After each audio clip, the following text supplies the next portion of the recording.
ಮೂಡುವುದಿಲ್ಲ, ಮನಸ್ಸು ಮತ್ತು ಧ್ಯಾನದಿಂದ ಮಾತ್ರ ಅರಳಬಲ್ಲದು. ಅದಕ್ಕೆ ಅರುಣ್ ಯೋಗಿರಾಜ್ ಅವರಿಂದ ಅರಳಿದ ರಾಮಲಲ್ಲಾನೇ ಸಾಕ್ಷಿ.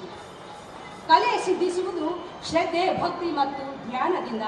ಇಂತಹ ಅಪೂರ್ವ ಕೌಶಲ್ಯ ಹೊಂದಿರುವ ಅರುಣ್ ಬಾಲರಾಮನಿಗೆ ಜೀವ ತುಂಬುವ ಮೂಲಕ ತಾವೂ ರಾಮನನ್ನು ಕಂಡ ಅದೃಷ್ಟವಂತರು.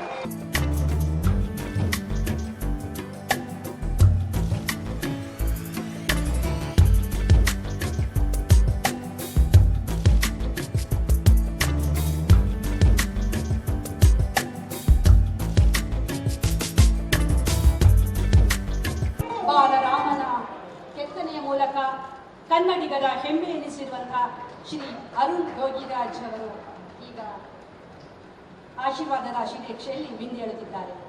ನಮ್ಮ ಈ ಸಮಾರಂಭದ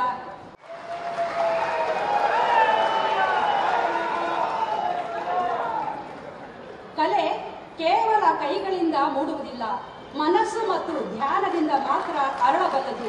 ಅದಕ್ಕೆ ಅರುಣ್ ಯೋಗಿರಾಜ್ ಅವರಿಂದ ಅರಳಿದ ರಾಮಲಲ್ಲಾನೇ ಸಾಕ್ಷಿ. ಕಲೆ ಸಿದ್ಧಿಸುವುದು ಶ್ರದ್ಧೆ, ಭಕ್ತಿ ಮತ್ತು ಧ್ಯಾನದಿಂದ. ಇಂತಹ ಅಪೂರ್ವ ಕೌಶಲ್ಯ ಹೊಂದಿರುವ ಅರುಣ್ ಬಾಲರಾಮನಿಗೆ ಜೀವ ತುಂಬುವ ಮೂಲಕ ತಾವೂ ರಾಮನನ್ನು ಕಂಡ ಅದೃಷ್ಟವಂತರು.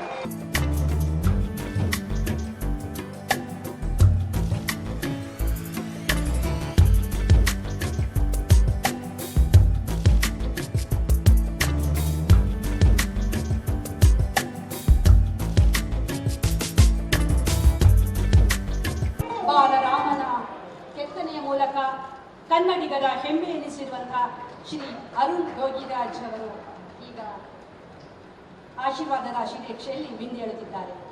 ನಮ್ಮ ಈ ಸಮಾರಂಭದ